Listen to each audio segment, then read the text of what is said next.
Si je suis chrétien, je sais qu'à l'église, il y a, durant la semaine, nous avons par exemple 2 jours de la semaine pour les enseignements et les dimanches pour la louange, adoration. Donc je me suis engagé tant que chrétien à respecter cette loi-là. Donc je dis oui. Donc je dois faire un effort, quelles que soient mes occupations, de réserver les 2 jours de la semaine pour être dans l'église de Dieu. Amen. Amen. Il ne faut pas gérer légèrement. C'est-à-dire que tu dis oui, je vais venir, et il y a des temps tu ne viens pas. Amen. Ça, ce n'est pas un chrétien. Ça, c'est un crétin. Amen. Alléluia. Amen. Que ton oui soit oui, que ton non soit non. Job chapitre 32, le verset 7 à 9. Que dit la Bible? Job.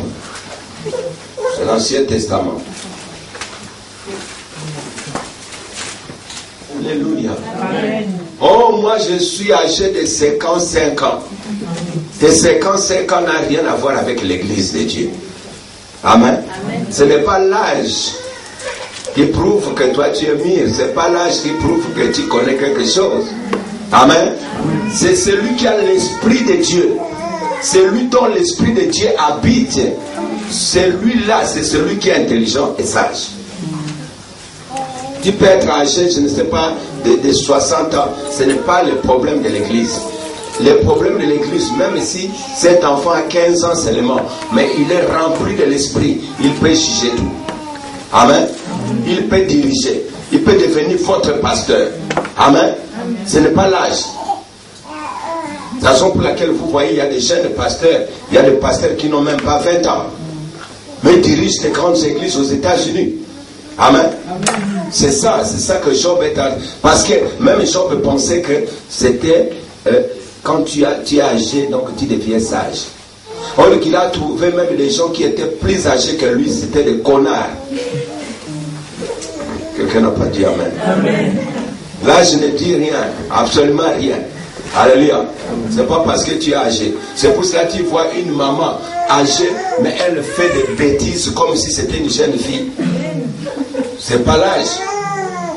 Et parfois une jeune fille fait de bonnes choses plus qu'une maman.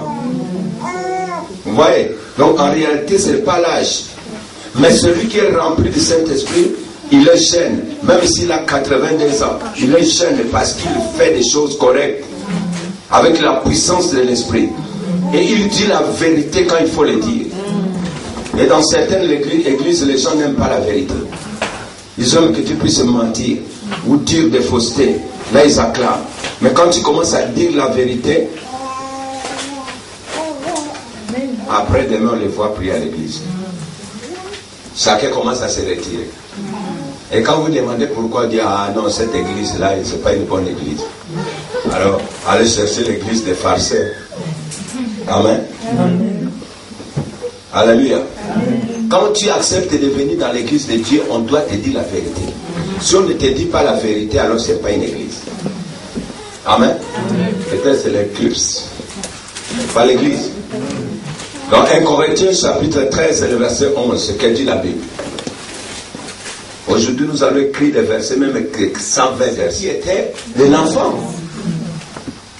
Mais comment se fait-il que toi, tu es déjà grand gaillard, une grande femme, un homme grand, mais ce que tu fais, c'est comme un petit enfant. Et cela ne te dérange même pas. Cela ne t'étonne même pas. Amen. La Bible dit que quand j'étais enfant, je parlais comme un enfant. Je faisais des choses comme un enfant. Mais maintenant que j'ai grandi, je suis devenu un homme, une femme. Je ne peux pas faire des choses des enfants. J'ai aboli ces choses. Amen. Quand j'étais enfant, je peux passer devant ici tout en tenue d'Adam, tout nu. Je me promène ici. Personne, je n'ai de compte à rendre à personne. Maintenant que je deviens papa comme ça, je me déshabille, je passe devant vous. Mais ça, c'est la folie, ça. Mais il y a des gens jusqu'aujourd'hui se comportent. Leur comportement quand ils étaient des enfants. Jusqu'aujourd'hui, ils ont transféré ça même, ils sont devenus des mamans, mères de famille. Mais comportement, c'est comme les enfants. Une maman qui est en train encore de jouer avec les sables.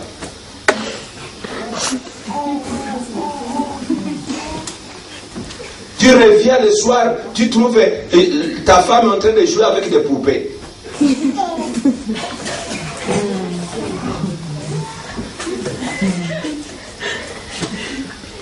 Ça, on ne comprend plus.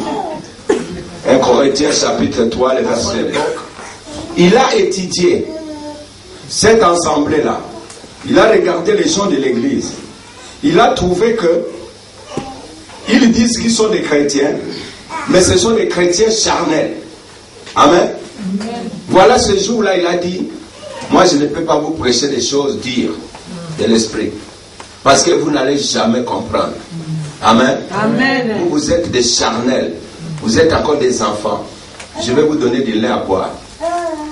Parce que si je vous donne la vraie prédication, l'inspiration de l'esprit, vous n'allez rien comprendre. Vous avez besoin de lait, comme les enfants. Et il y a des églises comme ça. Les gens ne grandissent pas. Depuis qu'ils ont commencé à boire du lait jusqu'à aujourd'hui. Et ça étonnerait même ton père et ta mère. Tu es à 30 ans, il faut qu'on te donne des biberons. Mais ça, on doit voir les problèmes de très près.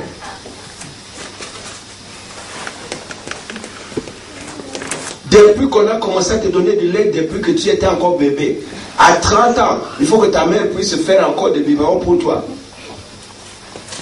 Mais là, on doit examiner les problèmes de très près. Quand on demande l'âge 30 ans, et maman, qu'est-ce que tu fais? Oh non, je fais du lait pour mon fils. Ah. Jusqu'à maintenant, 30 ans. Et tu as 30 ans, ta maman te lave, il te fait porter des couches, mais on doit examiner ces problèmes. À 30 ans. Non. Ça. Alors, il y a aussi à l'église les chrétiens qui ont fait plus de 3 ans, plus de 6 ans, plus de 10 ans. On leur donne toujours des lait et des couches. Les pasteurs doivent laver toujours. Ils ne grandissent pas. Amen. Ce sont des pygmées. Alléluia. Tu ne fais pas grandir. Amen. Comment se fait-il que toi, qui as crié au Seigneur, une année ça va encore, 2 ans ça va encore, 3 ans, mais tu agis comme un bébé, tu agis comme un enfant. Même un enfant qui vient de naître, si c'est quelques 9 mois, une année, on comprend encore. Mais à 3 ans, un enfant doit quand même parler. Il doit quand même marcher. À 3 ans, si l'enfant ne marche pas et ne parle pas, il y a un problème. Comment toi tu as fait dans la vie chrétienne déjà 1 année, 2 ans, 3? Tu es maintenant 4e année. Tu ne connais même pas un verset biblique. Et quand on te demande où est-ce que tu vas, aujourd'hui c'est le jour de culte, tu vas cultiver ou tu viens au culte? Il faut dire clair, ou si tu vas cultiver le manioc ou tu viens au culte. Il ne faut pas confondre les langages. Toi qui viens au culte, tu ne connais rien. Amen. Le Dieu de ce siècle a aveuglé le peuple de Dieu. Et le Dieu de ce siècle, c'est le diable. Amen. Quand vous laissez le diable prendre possession de votre maison, de votre intelligence, sache que tu deviens aveugle. C'est que les gens voient rouge et toi tu vois noir. Amen. Quand on te dit ça c'est quelle couleur, tu dis c'est bleu. C'est vrai parce que il y a une possession. Le diable a possédé tes yeux. Tu ne sais plus voir clair. Tu ne sais pas voir les choses comme telles. Amen. Tu deviens comme l'aveugle qui voyait les gens comme les arbres. il fallait une délivrance finale pour qu'ils puissent voir maintenant les hommes convenablement. Il y a aussi les gens à l'église. J'ai vu beaucoup de chrétiens dire Amen, mais il n'y a rien. Vous avez compris Amen? Bon, répétez ce que je viens de dire. Mais tu as crié Amen à haute voix, c'est toi, non? Voilà. C'est pour tromper la vigilance de l'église et des pasteurs. Parce qu'il dit Amen pour qu'on dise ah, elle a compris. Mais demandez maintenant à répéter ce que j'ai dit. Il est plus risé que le diable.